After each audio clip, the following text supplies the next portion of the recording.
Okay, so I'm now here with my band, my crew, my group of people. Joe, let's talk to you first. Great shirt, by the way. Loving that. What did you make of tonight?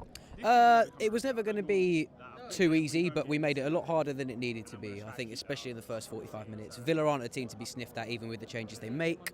But we can't be too upset. Their goal was, giving the ball away initially, that bit's avoidable, but the cross and the goal, they were both very good. It was actually one of the few games you can't really give Kepa too much stick. He actually had a very, very good game. The midfield, a couple of cobwebs in the midfield, but that was obvious given all the changes. Can't really criticise Sal again too much because just the lack of time he's had with us. But we got the win. You can't be too cynical about it, so I'm pretty happy overall. How long are you going to give Sal to adapt to our game in England? That depends how much time Tuchel gives him, really. This would have been a great time to shine. Unfortunately, he didn't. But then again, these things do take time. So hopefully he does get the game time, particularly in this cup. Hopefully against Southampton, he might get another run out.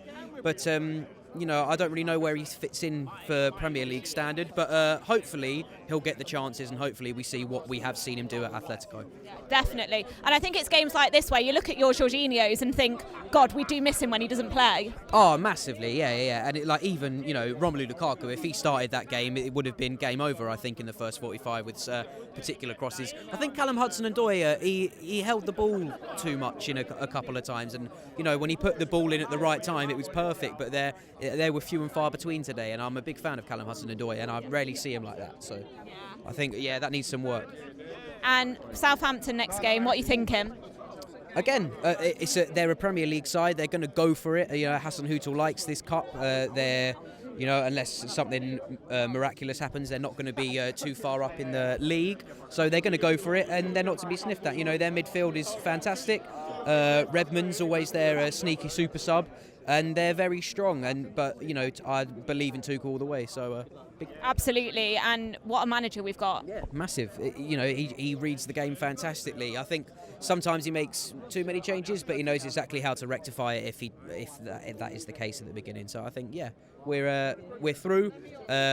4 good penalties, very unfortunate for Ben Chilwell. I'm a massive fan of him. He didn't have a terrible game, didn't have his best game, but I thought a penalty would have got him right back in the mix for the starting 11, but unfortunately that wasn't to be. But hopefully we'll see him back soon. Yeah, it's a bit of a shame with the penalty. I like Jay. He played pretty well in the game. Obviously lacks game time as well. So he's one of those players where he's a fantastic guy. When he's playing on the pitch, we love to see it, but.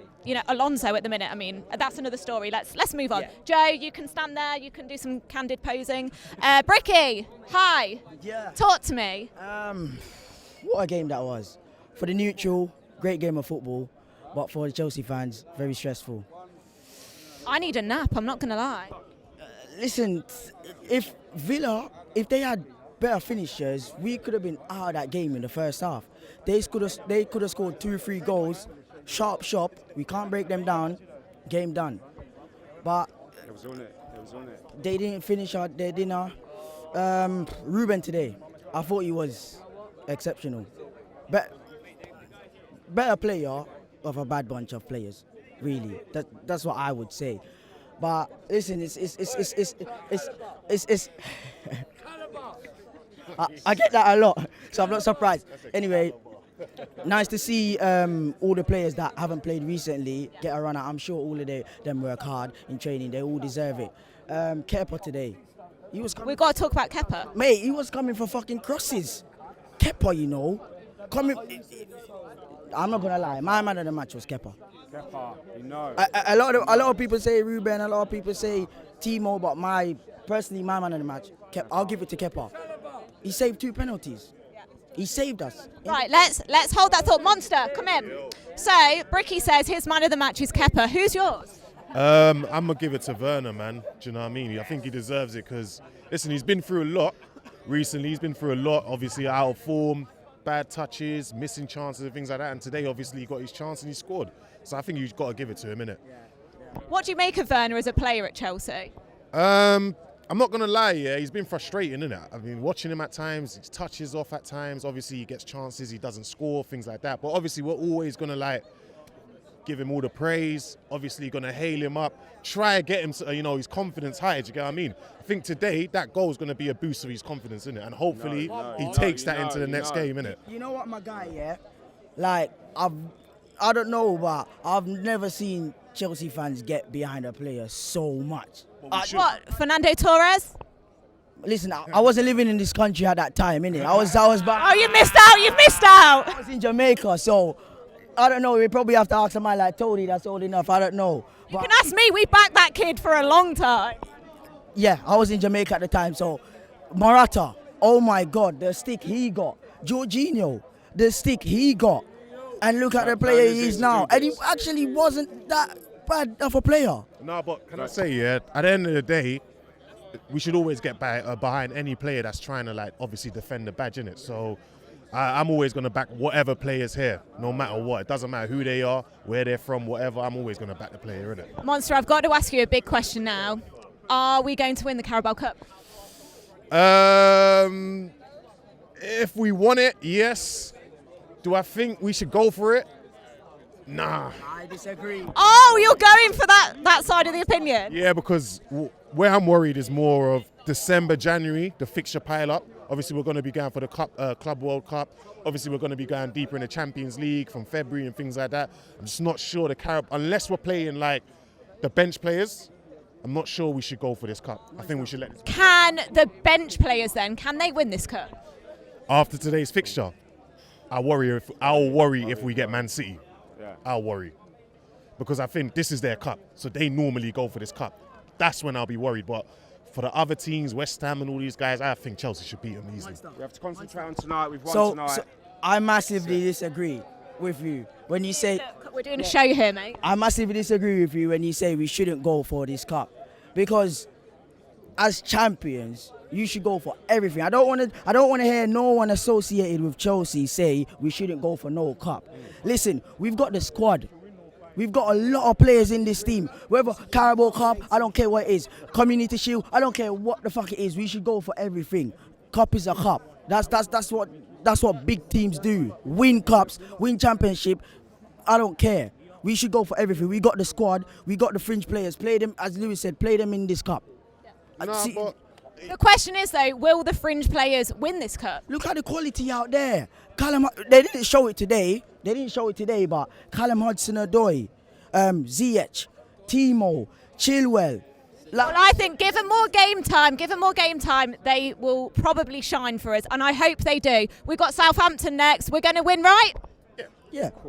Of course. Fantastic. Thank you. Okay, so I'm now joined by Craig. He does have a poem, but we've not got time to hear it tonight. We will hear it on Saturday, though. I can't wait for that. Craig, what did you make of this game tonight? Crap, get out of jail free card. Yeah, yes, people, yeah. It's poor. Look, you can't win every single game and be fantastic, but kind of expected a little bit more. They named half the team. I'll be honest with you, me and the boys coming up here, we actually thought we were going to get knocked out. We thought they might have gone full strength, and if they'd have gone full strength against that lot, we'd have been annihilated. But they created 4 or 5 really big chances. Kepa's in the game, and I'm not going to lie, I've been a critic of Kepa, but I think we all have, haven't we? He saved us today. We are through in this game because of Kepa. It's not just the penalty save, but how many chances he kept out during the game as well. And you can bring on Lukaku. He didn't do anything. It's not his fault, Team obviously very happy that he's on the score sheet, but didn't really do enough. Nobody did. There's not a great deal more to say other than we rode our luck. And that's football. Sometimes you've got to do it, and obviously it's worked out today, but against better opposition, Southampton in the next round, they might go for it a bit more. You can't afford to do that. What kind of team would you like to see against Southampton? I want it to be the same, but I just want to see better.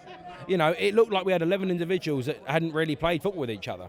A few of those, they haven't played football in a while. Fair enough. But, there was someone like Hudson-Odoi, for argument's sake, not had a lot of football recently, but one of the people that okay, that's a strong person to start in this game. Wanted to see more from him. Loftus-Cheek, Barkley when he came on as well. You're looking at it and thinking this is an opportunity. Really go and grab it. Really go and grab it by the balls and go, I deserve to be in this team, or at least on the bench. And I don't think anyone really did that. And, that's part and parcel of it. Some of the bigger players, maybe people that start, are you going to get up for it maybe as much? Maybe not. And I'm not going to criticise them for that. That's part of football. But there was a real opportunity to get a banging performance under your belt from about 4 or 5 players, maybe even a few more, and they just didn't really do it. The only one I'm quite happy about that came off the bench and did something was Mount, and he came in and obviously, he led, he had the captain's armband, he did what he needed to do, and obviously we went ahead. Poor defending for the goal, but again, I'm saying all this stuff we don't go through unless it's for Kepa. And I've slacked him off left, right and centre, as we all have. You've got to give credit where it's due, and we would not be through without him. Craig, I think I might agree with you in everything you've just said now. Let's shake on that. I'm happy. So let's go into the next round then. Southampton, will we beat them? Yeah, we should beat them. There's a bit of a tough thing because, of course, we have got the Club World Cup, which is there's going to be a round that we miss. But you still have to just go through, and there's a couple of smaller sides that have made their way through.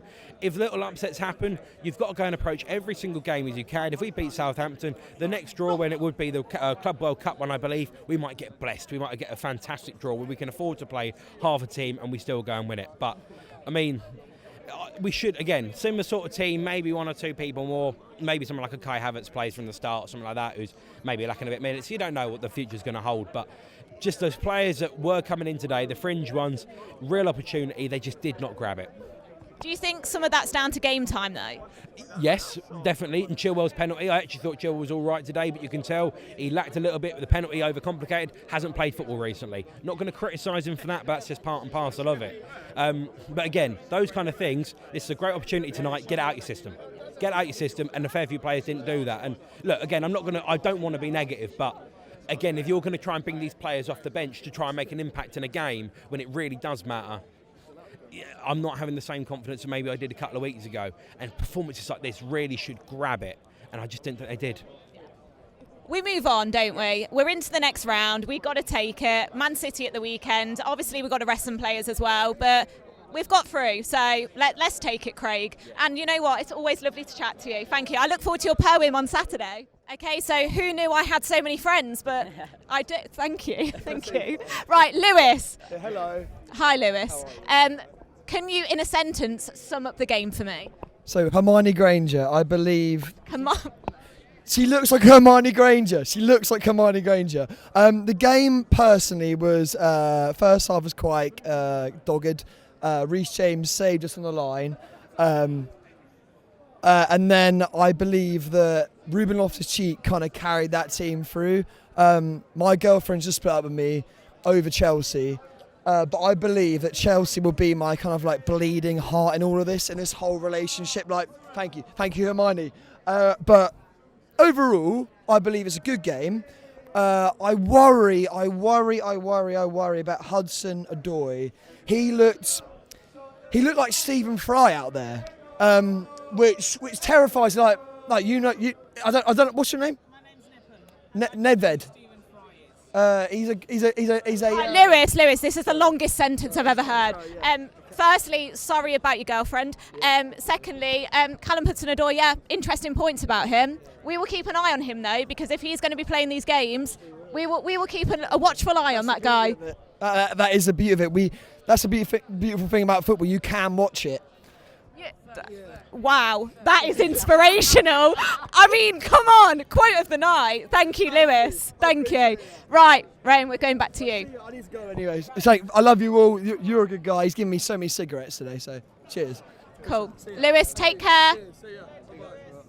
Right, Ryan, talk to me. Are you satisfied with the result, not life in general? I'm satisfied with the result. I think today was just a case of he sacrificed the defence for the attack. I mean, like the first half, I think we caught it out.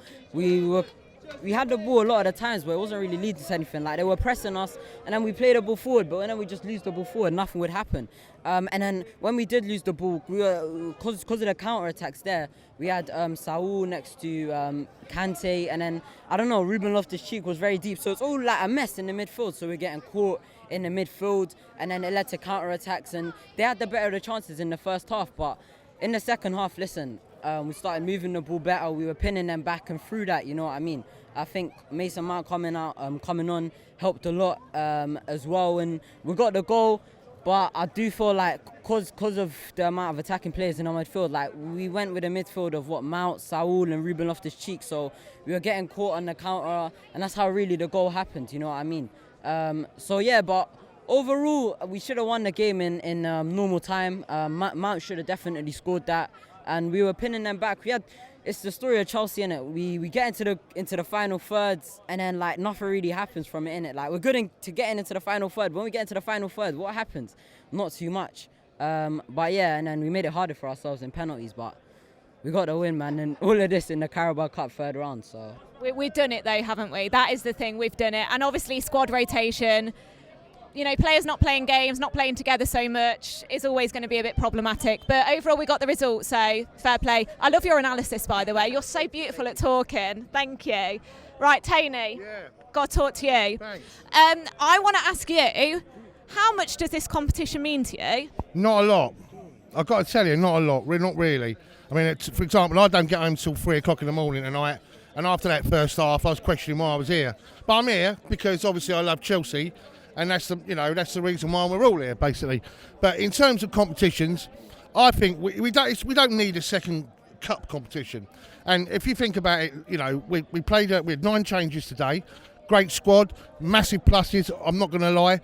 Ruben Loftus-Cheek looked really graceful on the ball, fantastic, absolute class out there. Great to see Mason on the pitch, Reece James as well.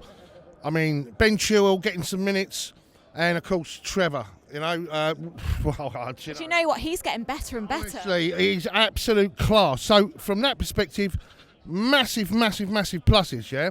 And you have to, like you just mentioned, a massive point that it doesn't matter how good your squad is and how good your bench players are. You put 9 players that aren't used to playing together, you're not going to have that cohesion. So you can't expect miracles. That said, decent atmosphere.